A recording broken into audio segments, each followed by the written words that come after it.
pushed to the limit, I will tell you that the most important thing, if you want to cultivate that kingdom mentality, is what I call honor. You see, life is not rushing to get stuff, but life is strategically positioning yourself in such a way that when you get a good thing, are you in the right place and the right frame of mind to maintain that which you have? You see, a whole lot of people got good people, but because of the way they treated them, and because they didn't see them as gifts, they treated them as ordinary. And there are laws of attraction. Whatever you don't respect, you ultimately lose. Until you are willing to die for a cause or a belief, you will never live for it. You see, our problem is we want the world to respect us for what we stand for, but we are not willing to defend what we stand for. And until you yourself respect what you stand for, nobody will respect you. You see, people don't just go about respecting people. People ultimately treat you the way you treat yourself and the way you want to be treated. I dress the way I want to be addressed. Because no matter what you have, if you get it in a dubious means, you may be the most richest person, but the respect people and the honor they have for you will be zero. In honoring others, automatically you honor yourself. You are cultured. By respecting others, automatically you respect yourself. Why? Because life is about sowing and reaping. And whenever you don't honor, nobody honors you back. So we are living in a culture that even praise and worship, people will be testing and will be sitting and they cross their legs and they still expect God to, hey Jack, there, if you are there, show me your glory. And the angels are thinking, who does he think he is? How do you perceive things? The same person, let him meet Jay-Z or Kool-Aid.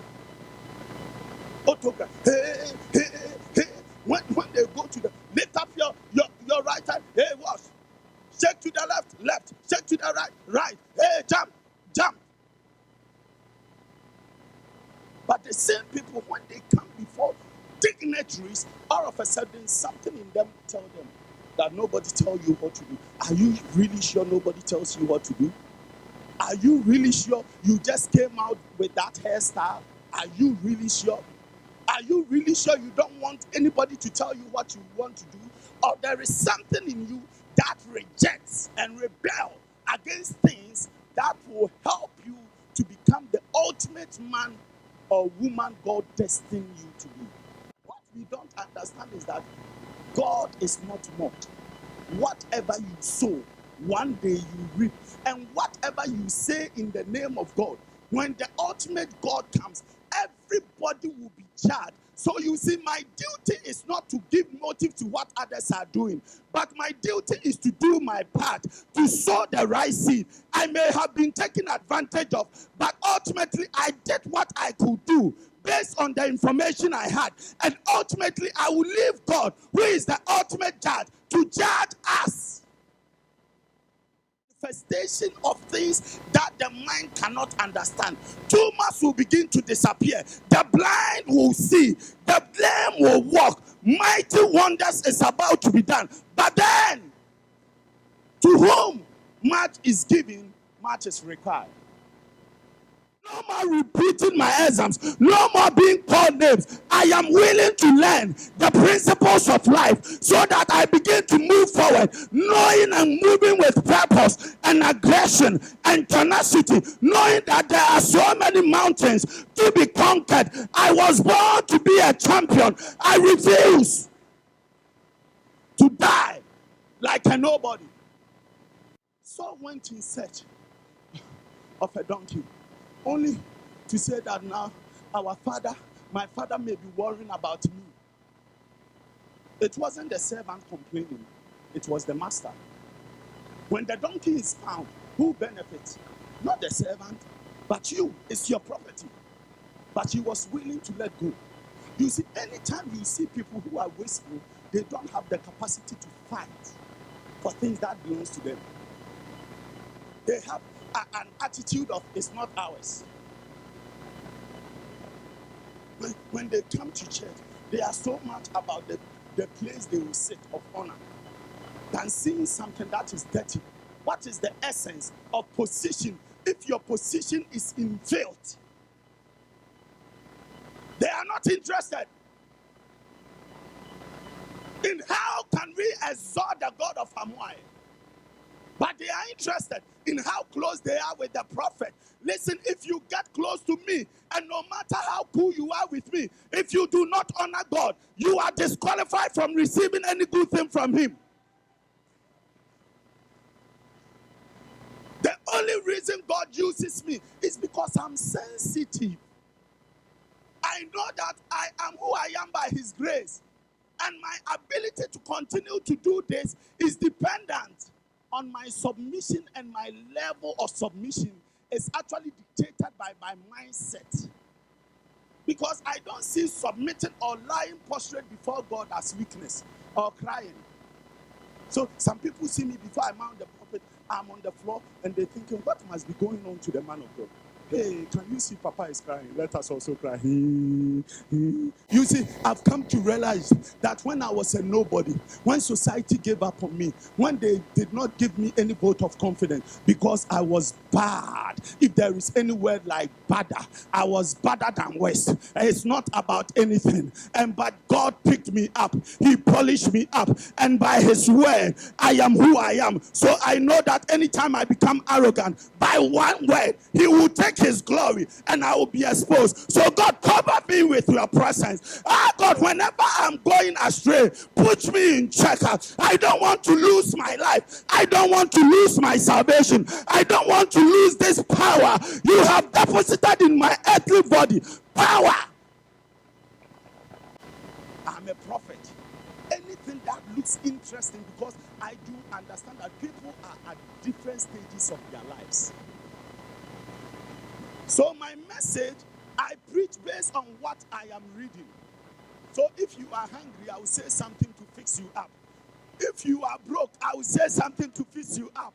Oh my God and my Lord. So I'm a prophet. Allow me. I still know my point. I'm talking about honor, but I'm a prophet. Oh, I'm sensitive. Hey!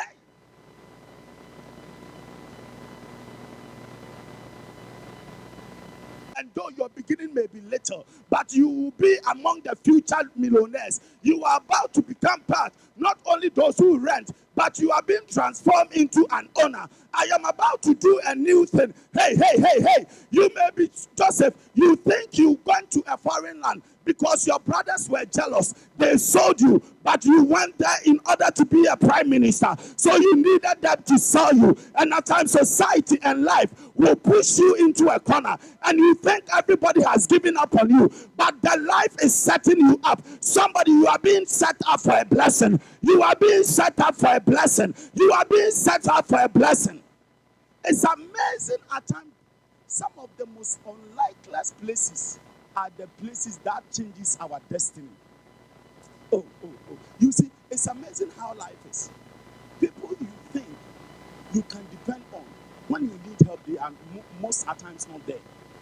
Depression, you were always on their case. You were always, you covered them, but then your time came, you were going through your depression, and all of a sudden you saw that everything was being leaked because you trusted them. Why? Because normally you treat people the way you are. So though you can keep things, you think they can also keep things. But the very people you expected to protect you, they were the very people who molested you. They were the very people who took advantage of you. And the very people you never expected. That is the story of the Good Samaritan. At times when you see men of God, you think this one will protect me. But I want to tell you, there are goats in sheepskin. There are wolves who are operating with gifts, but they are not of God. But I came in the midst of all this. God will still call shepherds whose hearts will be pure, who are genuinely interested in you. Their duty is not to make something out of you, not to make you a public show, but to tell you no matter what you are going through, the Lord is good. At all times, He can fix you up. If you are wounded in your soul, it doesn't matter how far people love you, it will still leak out. you will still not feel loved enough, because always you need the sense of being affirmed. But I want you to understand, you are not who you are by what others are saying. You are not even who you are by where you find yourself. You are who God created you to be. Before you were formed in the womb, He knew you and had already ordained you for greatness. So I can step here and say that my enemies don't rejoice over me. I may have fallen down, but still I know the Lord is my portion in the land of the living. The Redeemer liveth, and He can change my story.